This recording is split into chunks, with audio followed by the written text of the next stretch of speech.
What's up? We are live with our weekend recap. Weekend recap. Nothing more riveting than our weekend recap. We said last time that our weekends were capped, and now we are recapping them once again. That's why we put "re" in the front of cap. Yes. Yeah, makes it a recap. Yes. Did you ever tell that stupid joke as a kid? No. What was the joke? Wait, what was it? If Pete and Repeat were sitting on a fence and Pete fell off, who's left? The Repeat? If Pete and Repeat were sitting on a fence and Pete fell off, who's left? That's pretty good. Yeah. Did you ever watch the movie The Natural with Robert Redford? Oh, yeah. It's been a long time, I love that movie. It's one of my favorite movies. And there's a scene where they're in the train and someone says to him, you sure look different in your street clothes, because his character is a baseball player. So they're always seeing him in his uniform. And then a few minutes later, someone walks up and says, well, you sure look different in your street clothes. And it's like, well, if it's not Pete and Repeat, you know? And so every once in a while, I'll be in a session and someone will say the same thing a few minutes later, and I'll say that, and nobody really gets it.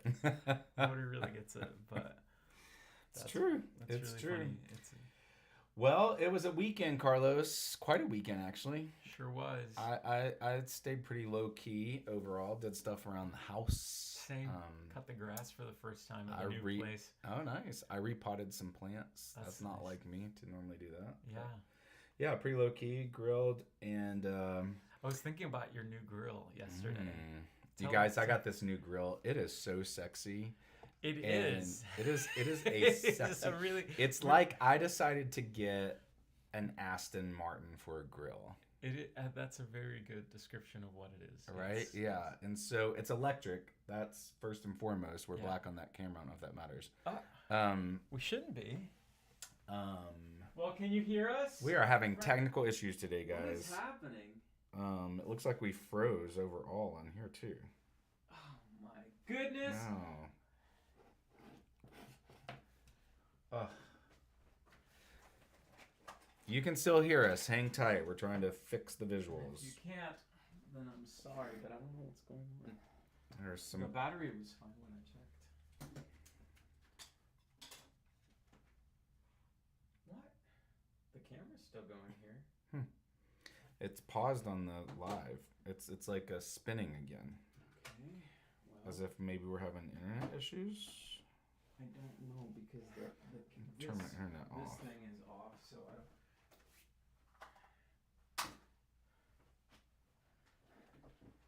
Well, you have to be hearing us because we're whatever, but this is very bizarre. I don't know what's going on.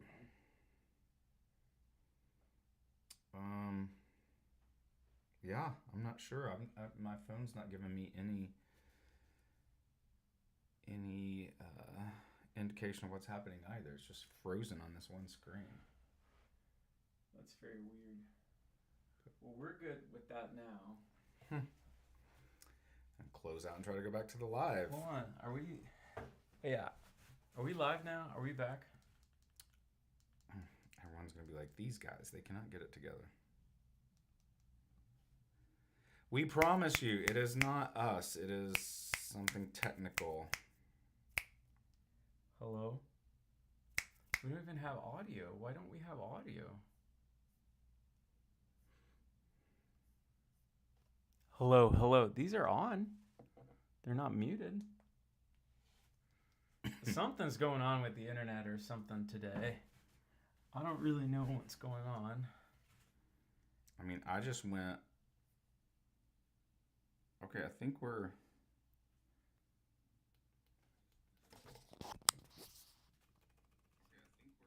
Oh my gosh, we are live. Okay, good. Everyone's like, I mean, they got to be like... Okay, good. What are these two doing? You guys, that was crazy. Sorry. I don't know what happened. Everything went black on all of our monitors here, and the microphones were showing no audio either. So okay, good. I wasn't even hearing anything. You guys probably think we're just cuckoo for Cocoa Puffs over here, which is true. Yeah. It's very true. But back to it, the sexy grill. Sexy grill. There was too much sexiness. Yeah. The stream. There's this, it's an electric grill called Current. And I'm just telling you, it is, I just like to look at it. It's like, it's just really pretty. Yeah. But it makes great, it's actually perfect because it's hard to screw up an electric grill. Because you can get the perfect temperature always. Always, yeah. It's kind of cool. Yeah. And so, yeah, just was grilling. Watched the World Cup, which is also not like me to be so sporty. Yes. But it was riveting. Yeah, it was. And the England-France game. Oh, that one, the third place one. Yeah, that was a game. Yeah. That was crazy. Yeah, because it just like we lost, so we don't really care anymore. Well, no, but like, and if we're gonna care about soccer in America, we want scores to happen because we got to get excited about something. Just us running and kicking back and forth with nothing, it's frustrating. Yeah. And the final game was very frustrating, I think, because it was just like a lot of that. Yeah. And it was crazy how Spain really shut down Argentina from being able to be on 100%. Offense at all. It was 107 minutes, and they didn't have a single shot on goal. It's crazy. It's very, very crazy. But I think, so I've been a huge fan of Spain. I've been riding with them since before they won their first World Cup in 2010. I was really watching them back then. I had some players that I really enjoyed watching. David Villa being one of them. He's kind of like my favorite one, number 7. Torres, Iniesta, Casillas, like that squad, was immortalized. And they were watching that final game. And so it was really tough for me to just kind of... I was rooting for them. I really was rooting for Spain the whole tournament, but I was like, well, if they don't win, that's fine. At least like US is having a good run.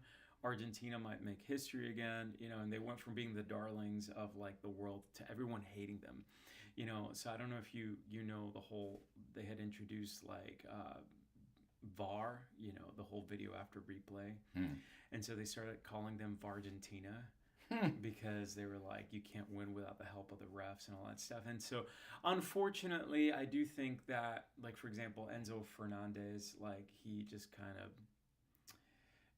let the frustration get the best of him, and then he got that second yellow card, and they that was a turning point.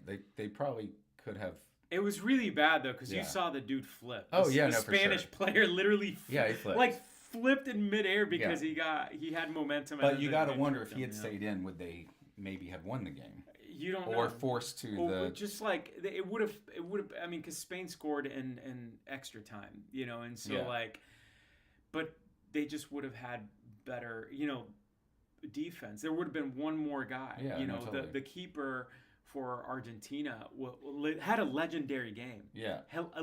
10 saves in regulation. Crazy. And the 11th one in extra time, and then unfortunately the what would have been the 12th one was the one where Spain scored, and they just can't come back from that. No, you can't. But also, if they'd been full force and he had stayed in the game, they might have gone to the final kickoffs. Yeah. They could have gone. Then penalties, they would have been favored. And there was that one kick. There was that one kick where Messi did the corner, and the guy just didn't kick it well and kicked it over the goal. That could have easily been a goal. They had like 3 different distinct Messi corners where the ball was placed perfectly, and they just didn't do it. Yeah. So it is what it is. Spain was meant to win that game, obviously. Yeah, it's just classy football club. Yeah. They just play football the right way, and they played it throughout the whole thing. And It was fun to watch. It's fun to see all the stars. It's fun to have it in America. It was crazy how much I saw today that it's the biggest grossing sporting event in the history of the world. That's right. $9 billion. That's crazy. $9 billion. It was nuts. Yeah. And I think we'll definitely see an American World Cup again for sure, because it just makes sense. Money. It makes sense for money, and they're going to do it. Part of the big controversy, and I saw also that was a one-time thing apparently, was the halftime show. Yeah.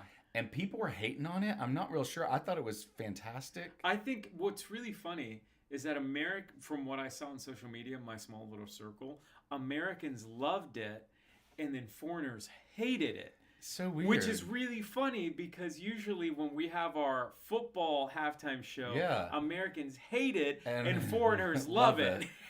Like with Bad Bunny. Everyone around the world was like, Bad Bunny's awesome. And then America was like, that's the worst thing. I just want to drink my beer, start my truck, mow my lawn. That is a funny take on it. I thought it was fantastic. Yeah. I thought it was really good. In fact, at the end of it, I was like, I hope the Super Bowl's watching, because they need to do something more like this. Yeah. I loved how it tried to bring the world together. I love the Shakira song with the kids. Did you see the meme about her? No. They said that she's going to go back into they're going to put her back in the freezer until the next World Cup. Because she's done so many great, iconic... she's almost 50 and she looks incredible. And you're right, she has not changed one bit. She just keeps doing those. Dude, yeah. The Waka Waka in 2010, was awesome. And it's a good gig for her. I love that every year in sports, the cinematography just keeps going up. Yeah. Because obviously they brought out Jason Sudeikis. Mm-hmm. That was cool. Ted Lasso bit right before Bieber went out and did an Everyday Hallelujah. I know people love that. I thought it was a little weird to go so down with just the energy was just like rah, rah, rah, and then it was just such a somber I thought it was. It was cool, but it was just a little odd for me for energy. Yeah, it was really, really kind of strange. I wasn't expecting it. Mm-mm. And also because they hyped it up so much, and using a character like Ted Lasso to do something like that. But I guess it makes sense if you really know the story behind the show and all the things he dealt with. That's fine. But I loved how they made it look. They made it look like they were filming a TV show. Totally. So they made it really cinematic, and it didn't have that TV look to it. So I thought that was really, really great. They're doing that a lot more for baseball, basketball. And I think that's really, really cool. But funny thing that I was wondering, and maybe you could speak into this since you've been a world traveler for such a long time, is that part of the reason why the World Cup worked in the USA was because Americans didn't really have to travel.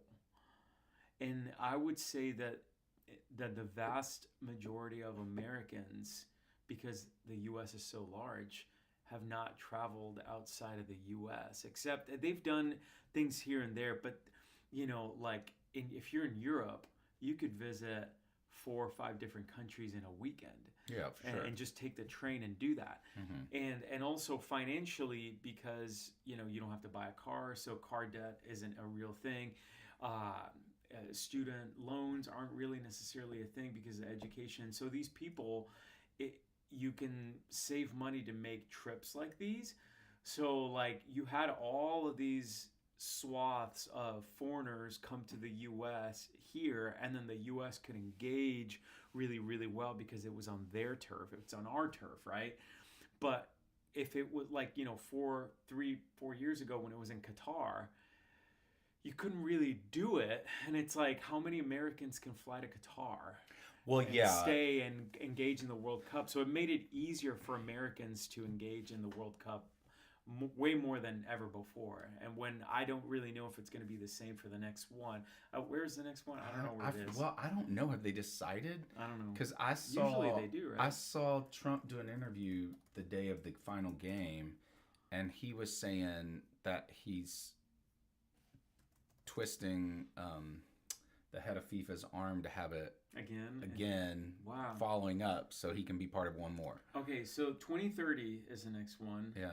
and it's going to be co-hosted by Morocco, Portugal, and Spain. Okay.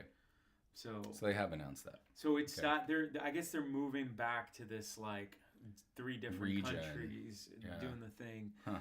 So that'll be a really cool one. Yeah. I think it'll be really, really cool. For sure. But I don't know. What do you think about that? Because I think, like, for me, I think about that and I'm like, oh, I'm going to have to spend an ungodly amount of money to fly to Spain. Well, I think I think to your point, like, the majority of Americans are not going to spend money to go watch soccer in another country. Yeah. But they'll do it here. Yeah. The fact that it was in North America, you got I think it would be a fun statistic to know how many of the tickets sold were by casual American soccer fans who just wanted to go be part of the World Cup.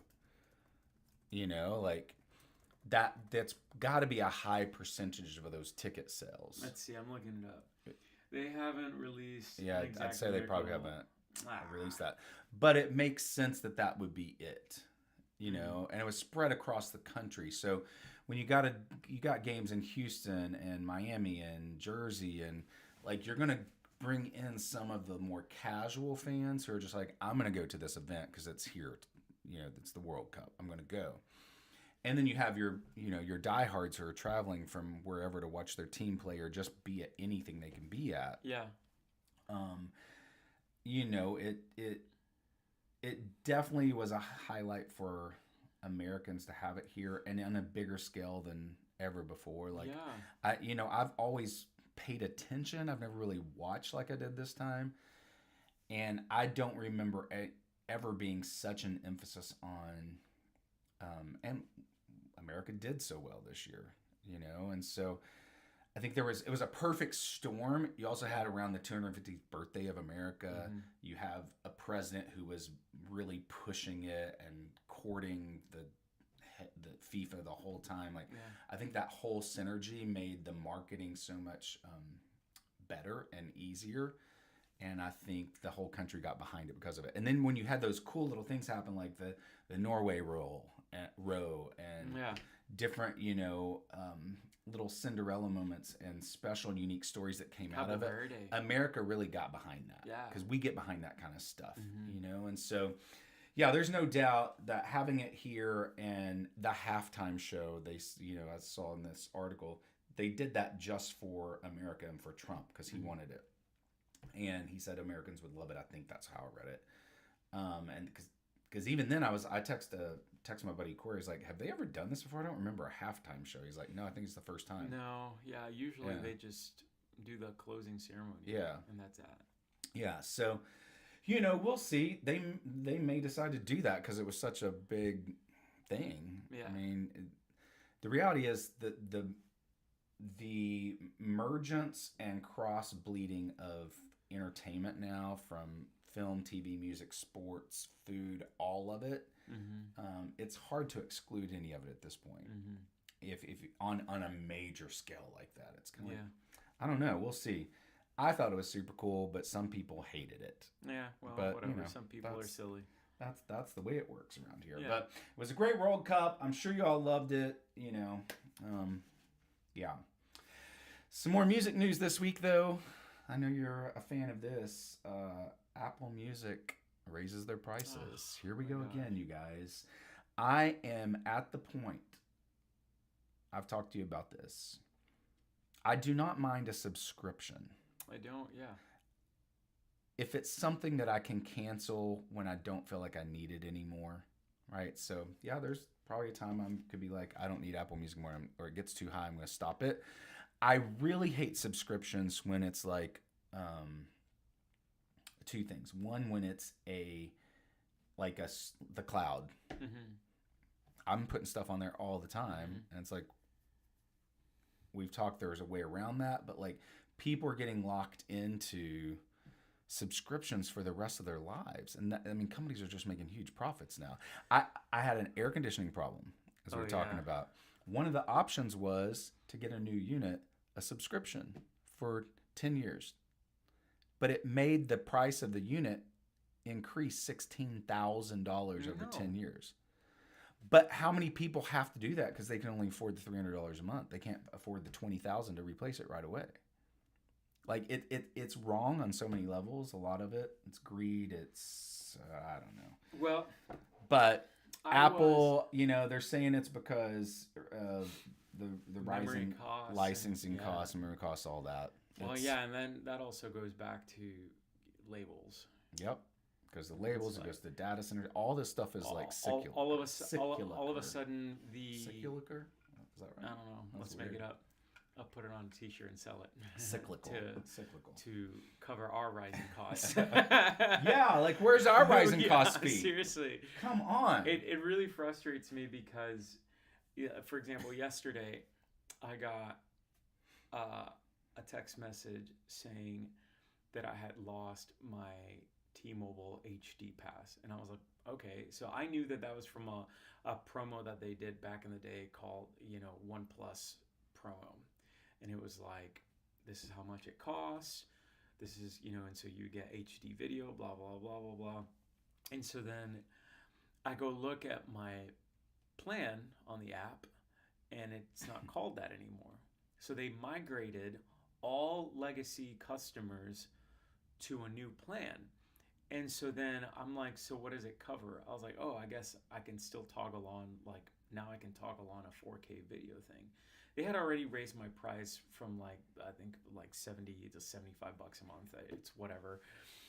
And so I got like free roaming, free, hotspot, blah, blah, blah. But now I saw, and I got a higher hotspot. And then it said, oh, your plan now includes Netflix on us with ads. And I was like, that's great. I'll take that. I'm not paying any more money. Hold on one second. They raised their price. I talked to my family that later on that night, and they're like, no, they just announced that they're raising their prices by $6. So I'm still paying more.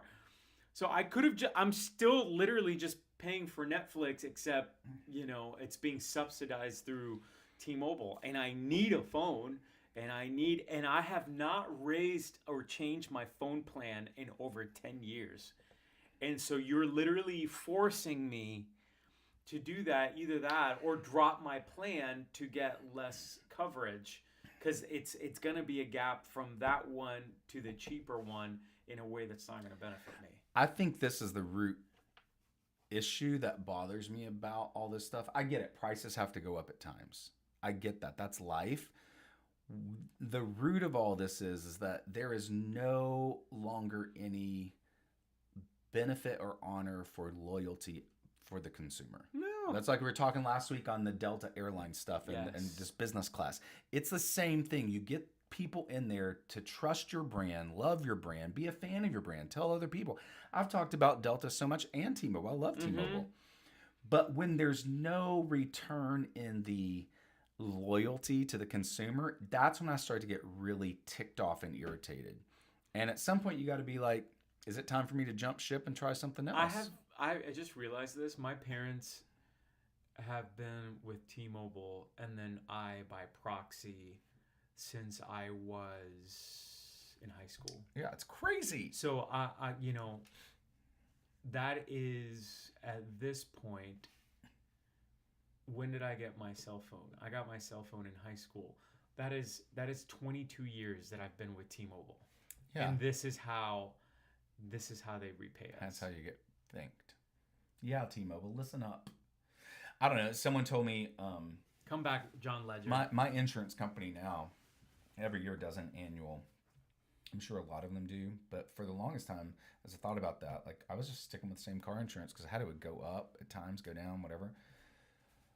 But I guess you're supposed to check your car insurance every year for better rates. I didn't know that. Yeah, and so now my overall umbrella insurance company every year does a update where they'll call me and they'll go through and like, we're going to compare everything across the board and see if there's some place to save money along the way. And for the past 2 years since I've started using this company, they've found me savings. That's great. And it's like, that's the way it should be. But also you're working with like a local boutique kind of a company, right? It's not like you're... Well, yeah. I mean, it's local boutique, but it is national and they work with all the national brands. Yeah. I just mean like it's their job to service you. It's not like you're going to like a big name company that does all the bundling, and then they're not going to go to other companies. Yeah. Because I think we did something similar when looking for home insurance. We reached out to a company, and they were like, this is the best one. Yeah. You know. Yeah. It's crazy. It's just like money goes out, money goes out, money goes out. That's it. Yeah. That's how it is. It's the name of the game, guys. More music news. Sony takes on AI. How? Oh, well, let's see. Sony Music fired off a massive supersized copyright infringement lawsuit against the AI music platform Udio, doubling down on a strict enforcement regarding unauthorized training data. Don't know much more than that. That's all the article says. You can dive deeper if that interests you. But I did see where Spotify dropped 24 million songs or something. Google that because of AI copyright stuff. And this is really starting to heat up. And I know 75 million. 75 million. Got that number wrong. Yeah. I thought you were overestimating, and you were very much under. I had a third of it. 75 million AI generated tracks to protect artist royalties. So it's the first time that they've cared about artist royalties. Those 0.000075321 dollars are gonna come in real handy now. I know. No, I mean, as with all things in the music industry, you guys, is like the government. Especially the American government. It is a huge machine that is very slow to move or catch up. And this is what we've been saying was probably going to happen, that, freak out at the beginning of the AI space, complete confusion in the middle of it, and slowly but surely there will be some things start to self-correct or correct the issue. Still a problem. We're not saying it's gone away, but it's definitely a thing. The Academy of Country Music, Nashville, Tennessee, named former MTV executive, R.I.P. MTV, Andy Schoen as its new chief executive officer, operating out of their Nashville headquarters. So, big news for country music world. We'll see how that plays out. Will be interesting to see someone from MTV coming over to CMT, or the ACMs, not CMT. I don't know how I feel about that. Yeah, I'm not sure either. I don't know enough about him to make a comment, but it seems at first a little interesting. On to country music news. Ella Langley ties records. I also saw her outfit popped open and exposed herself on a show this weekend. Yeah, and she recovered masterfully, apparently. I didn't. Ella Langley ties record. Country pop sensation Ella Langley tied an incredible historic milestone on the Billboard Hot 100 this week. Her smash hit Choosin' Texas spent its 14th week at number 1. And here's a little interesting stat to get to that. Tying the all-time record for the most weeks at number 1 by a female artist with no male billed acts. Wow. So there's your little nugget. It's only female artists, no males in there, but a record previously held only by Mariah Carey and Whitney Houston. Fascinating. That is great. The song just keeps on going. Thank you, TikTok, because apparently that's how it blew up. Yeah, apparently that's how it blew up. All the girlies on TikTok using it as a sound. It's a catchy little ditty, I will say. Yeah. But that's our music news this week.